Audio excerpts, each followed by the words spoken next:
कौशाम्बी जिले की तीनों सीटों पर समाजवादी की जीत, डिप्टी सीएम को पल्लवी पटेल ने हराया। यूपी के कौशाम्बी जिले में 10 मार्च को आए मतों के रुझान ने सभी को हिलाकर रख दिया।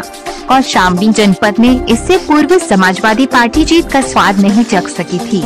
यूपी की हॉट सीट सिराथू से डिप्टी सीएम केशव प्रसाद मौर्य को 7,337 वोटों से सपा की पल्लवी पटेल ने हरा दिया।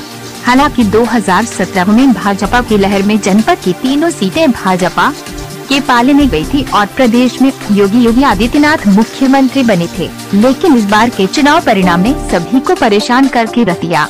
यूपी की हॉट सीटों में गिनी जाने वाली कौशाम्बी की सिराथू विधानसभा सीट पर उत्तर प्रदेश की डिप्टी सीएम को समाजवादी अपना दल का मेरावादी की गठबंधन प्रत्याशी पल्लवी पटेल ने 7,337 वोटों से पराजित किया। सिराथू विधानसभा सीट से समाजवादी व अपना दल का मेरावादी गठबंधन प्रत्याशी पल्लवी पटेल ने जीत हासिल करने का श्रेय लोगों को दिया।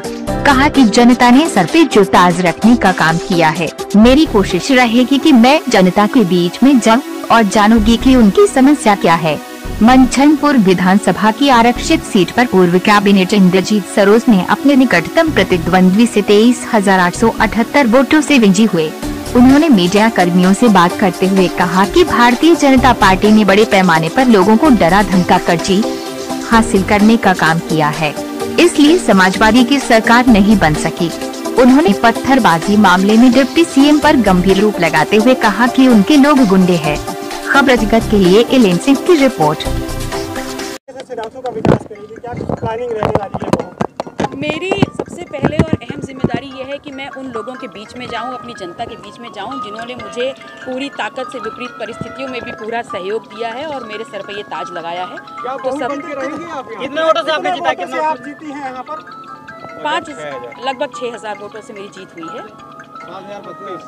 और मैं ये मानती हूँ कि मैं जनता के बीच में जाऊंगी तो सबसे पहले मैं उनसे जानना चाहूँगी कि वो क्या मेरे लिए पैरामीटर सेट करते हैं, वो क्या चाहते हैं, मैं सबसे पहले किसको प्रायोरिटी पे उनके उम्मीदों पे खरा उतरने को प्रयास करेंगे। मैं पूरी कोशिश करूँगी। अगर उन्होंने मेरे ऊपर मुझे अपना वोट दे करके अपना जनप्रतिनिधि चुना है तो मैं पूरी कोशिश करूँगी, 100% देने का प्रयास करूँगी कि जो उनकी उम्मीदें मैं पूरी करूँ।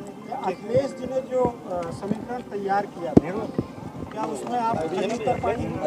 मुझे ऐसा लगता है कि आज जब ये सर्टिफिकेट मेरे हाथ में है तो मेरे नेतृत्व को खुशी होगी कि जो जिम्मेदारी उन्होंने मुझे दी थी मैंने उसमें अपना 100% दे करके जनता के सहयोग से, आप लोगों के सहयोग से, सभी के सहयोग से उस अंजाम तक पहुंचाया है। आपको बधाई। इस जीत में किसको श्रेय दे रहे हैं?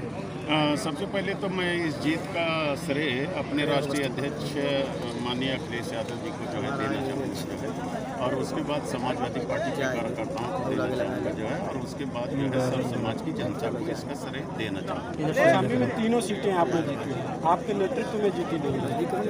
ये हमारे लिए खुशी की बात है कि कौशाम्बी में जब से 1992 से समाजवादी पार्टी बनी है, कभी भी आम चुनाव में समाजवादी पार्टी की जीत नहीं हासिल है, लेकिन हमारे आने के बाद ये तीनों सीटें जीती हैं जो है, और हम गौरवान्वित महसूस कर रहे हैं और इसका श्रेय जो है राष्ट्रीय अध्यक्ष। यहाँ पर बीजेपी के प्रचार के लिए लाल बहादुर के प्रचार के लिए पीएम मोदी साहब भी आए थे, क्या उनका जादू चला आपको? पिछड़ा क्षेत्र है और इसीलिए इलाहाबाद से सर एक मिनट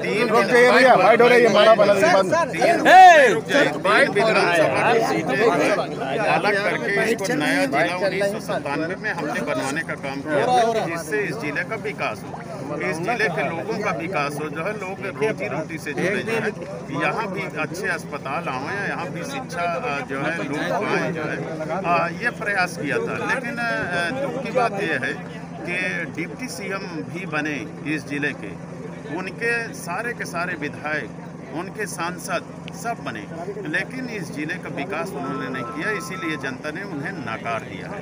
प्रदेश में सरकार नहीं आ पाई समाजवादी पार्टी की, उसको किस रूप में देख रहे हैं? क्या समाजवादी पार्टी की सरकार जो प्रदेश में नहीं आ पाई है उसको हम ये समझते हैं कि बड़े पैमाने पर जो है देश और प्रदेश में भारतीय जनता पार्टी की जो सरकारें हैं, इन्होंने जनप्रतिनिधियों को धमकाया, चाहे प्रधान हो, चाहे जिला पंचायत सदस्य हो, चाहे बीडीसी हो और चाहे जो है ब्लॉक प्रमुख हो, उन्हें धमकाया गया कि वोट हमारे पक्ष में डलवाना है कोटेदारों को धमकाया गया कि वोट हमारे पक्ष में करना, प्रधानों को धमकाया गया कि वोट हमारे पक्ष में करना है।